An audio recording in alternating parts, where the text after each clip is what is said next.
And good morning to you. Happy Monday, everybody. It's now 15 minutes after 9 o'clock as we begin this new week of December. Moving right along, right? Hope you got most of your shopping done, or at least still trying to squeeze them in on these nicer days. I mean, yesterday was really nice, right? Got right around the 60-degree mark with a decent amount of hazy sunshine, not bad. And then the rain, most of the rain was during the overnight, but we still got some light showers out there. We'll talk about that coming up here in a few moments, because we are now in the traffic jam set up this week where we have multiple systems lined up. How they all interact is going to be key on how the rest of the week plays out. But I think everyone is fairly aware that we're going to get cold again this week, and there is that snow chance that still remains in the outlook. Will it last all the way through Christmas? Now we're getting that popular question.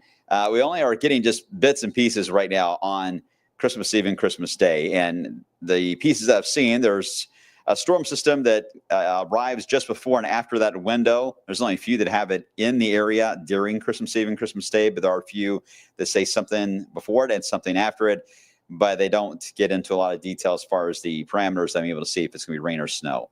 So at least there's a system nearby. That's step one. Whether it's rain or snow, we'll worry about later. Can't get too much in the weeds on that right now, but hopefully, I would say maybe by the end of this blog, not today's blog, but the end of this week, maybe we may have our first at least stab there at the Christmas outlook. I'll try to make a map by the end of the week. How about that? I promise you guys, I will aim for that. I think that's fair, right? Okay, here's the outlook for this week. Still looking at that rain to snow setup. That'll be really a backlash type of setup as we head into Tuesday night. And we have a clipper in behind it, and the clipper actually is helping this out. So they're working as friends and to keep the snowflakes flying through the air, even as we into Wednesday and even parts of Wednesday night. So it's not bad, considering we made it to warm weather as of late. Now, I'm sure the folks outside don't want to see all that, right? Because you went that colder weather back, especially if you're over at the ice rink there at Fête de Noël, where they've enjoyed such a beautiful chilly setup and then awesome weather during the day. And of course, you can still ice skate out there even on warmer days, but it does help when you have some festive flakes flying through the air. All right, let's get into the game plan, and I'm going to walk you through the current setup on rainfall. We'll cover the Tuesday night changeover, and then we'll get into the clipper impacts and flurries. We'll do this 1, 2, and 3. Then I'll get to your questions. As always, you can comment on the social media side. I already see several. A lot of you on YouTube today are here, so thank you all for watching. Appreciate that. But sometimes you're able to answer your own questions through each other, and I really appreciate that. All right, let's get you outside, and let's start with the numbers 54.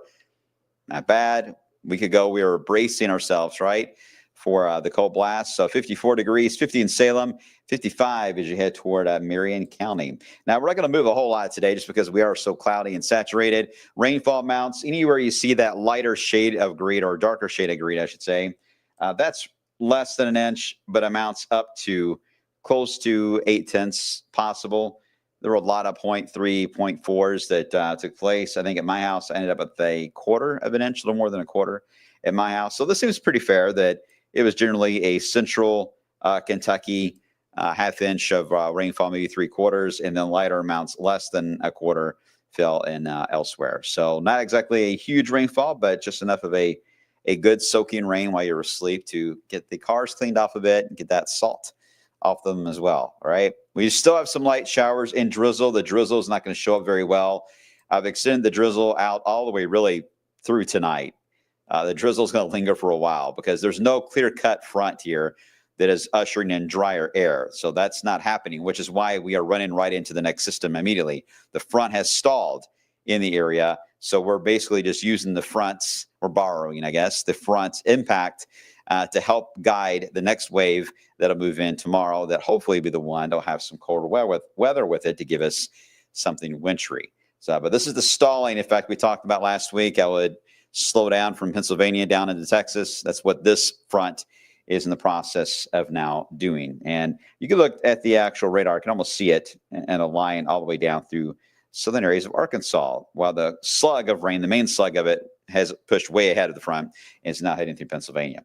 All right, so what we're going to be watching is going to be new development of a low pressure. You can't see it yet, so we brought the view out.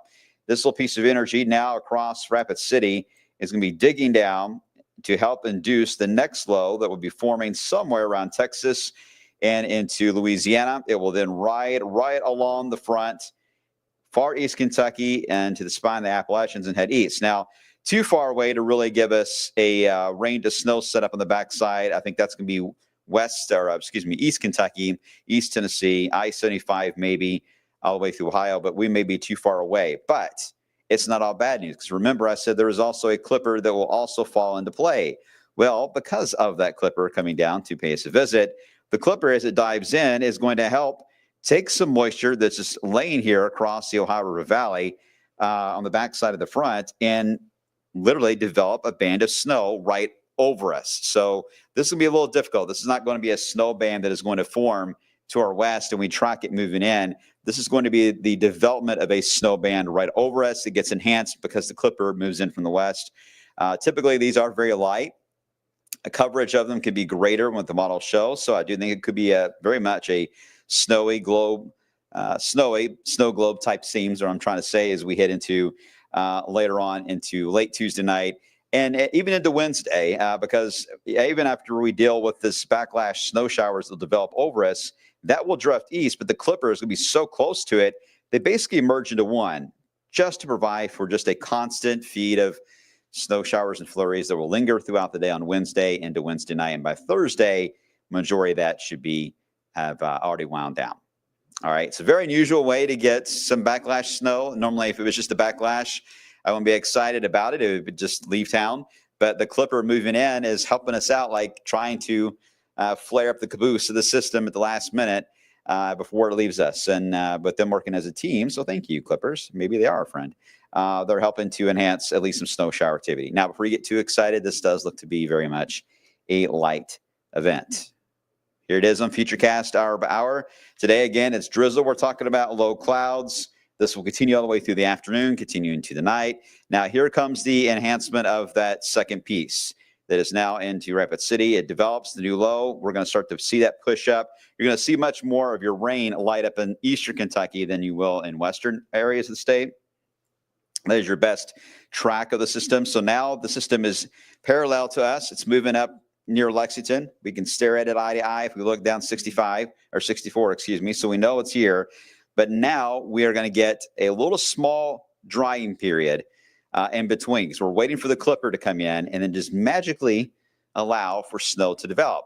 And as we head into the nighttime hours of Tuesday night, early Wednesday, that starts to develop. Now we get the backlash band of snow that will develop across Indiana into central Kentucky. Here we go, 1:30 in the morning, even some darker blues indicating some decent moderate snow embedded in some of this. This continues right along I-65 at 3 o'clock in the morning on Saturday. But temperatures, just like we saw with the very first clipper, they're not quite below freezing, right? We're not in the 20s. We're above freezing in many cases. Now, we may be closer to freezing in the reality when this happens, but we're coming off of a wet ground, wet and warm ground, because we're in the 50s, 60-degree temperatures at times. So now we've basically lost all that frozen ground that we were building up from the recent Arctic blast. It is falling back out again. Now we're back in the same scenario where we're getting these light snow events, but temperatures may be just too marginal for anything too exciting for snow lovers. Now, the good news for drivers, only bridges and overpasses you have to watch out for, and certainly visibility, but main roads at this type of setup holds will do all right. After it moves on by, we then start to get colder, and we're going to stay colder throughout the entire day, by the way, on Wednesday and Thursday. Once the system leaves on Thursday, it's wind chills. Wind chills could once again drop into the single digits. Thursday is going to be a blustery day, very difficult to get out of bed and get anywhere on Thursday. We're not going to have much in the way other than flurries flying, but Thursday is going to be another cold, brutal day for us with strong cold winds. But as far as any snowfall, it's going to be late Tuesday night, roughly midnight, all the way through Wednesday, often on slow showers. But your main chance to get the ground covered is going to be before the sun comes up on Wednesday. It's an ever-changing setup. Notice the modeling has not fully locked on. The Euro, in fact, the herd just now seeing the backlash popping on in the development, hasn't even painted it more east, and it will in future updates today, but it's not there yet. So you see they all show light amounts. I have yet to see anything too excessive. In fact, I ran the matrix because you guys love the matrix. So I ran that to see what it was spitting out. And sure enough, it's filled in nicely. All right. A lot of the ensembles have a measurable snow bar that is filled in. There are several gaps, though, but there are quite a few, but they're all gray, indicating this is a less than an inch type of setup. Yeah, no, I see down the road, still not anything organized there, so we can't pay attention to that. But this, yeah, we can pay attention to that. It's organized, and then once it's organized, as I say, you look at the colors. Once the colors look gray, then, well, it looks like a light snow event that will be passing through. All right. Before I go on any further, everyone good on the snow shower setup? Kevin, is an accumulating snow. Grassy areas, you bet, because it is the darkness of night. Remember, that's always at play. Snowfall rate trumps a warm ground, so you can get your cars covered, your grass, your yard, your deck. Can easily get up to an inch of snow in that kind of scenario, but roadways, given the recent warmth, are got a little bit more of a battle to cause a big widespread concern. But that could still change, and we're going to be monitoring to see how ground temps are. It's too early to do that today. Tomorrow is a fair day to us to start analyzing that. Tomorrow, we will focus on that. Okay. That rouge is 5 to 6. You guys are always looking at those colors. We rarely get into the pink zone, guy, or the rouge color. Rarely. Rarely do we do. When we do, and it's filled in and all that color, then you're going to see confetti flying in here and everything else. I'm going to be excited. But not quite with this one. Sorry. All right, let me get rid of the spammers. Sorry about that. What are your thoughts about this December leading to a warm February? Don't know that yet. Again, I'm going to look at more long-term this week. This is the crucial time to do an update to a winter forecast. And I told you guys before we get to mid-December, which is going to be about the week of the 14th is what I'm aiming for. That period, that's when I'm planning on doing a winter outlook update. All right, so I'm working on that now. Give me about a week or so. We got some time. Okay, let's get into real quick the setup for what's beyond this, because after this moves on by, yeah, we do say cold briefly, but we're going to warm right back up, guys, with another rain event at some point next weekend. Yes, looks like rain. Back into the 50s we go. Then we get another cool shot of air, and then we warm back up. There is no strong signal right now of a blocking setup in the short term through mid-December, about the 20th through the 22nd. There's not a big blocking signal. There is a blocking signal for the end of December that leads us into January. But as all meteorologists and climatologists are trying to figure out when will that develop and what implications will it have. And we're not there yet. But I can tell you that it does relax a bit here for the next few weeks. So for snow lovers, Tuesday night and Wednesday, that is your day to shine for a bit. And we'll take another little break after that. All right, let's get you right into the 10-day, and I got to get out of here, so let's run it through. We've got, of course, the 50s in the short term. You see that changeover. Well, you sort of see the changeover, but take us down to 32 that night where we go to rain, snow, and then snow showers around on Wednesday. Yeah, we could go up to 39, even with the snow showers flying around. But the really cold stuff arrives Wednesday night. So even if the snow melted during the day on Wednesday, my concern is anything that would refreeze. If the wind doesn't get it first, that would be Thursday morning. Thursday, no doubt, is the coldest blustery day of the week. And then we bounce back again after that. Very seasonable December outlook. Nothing too outstanding there.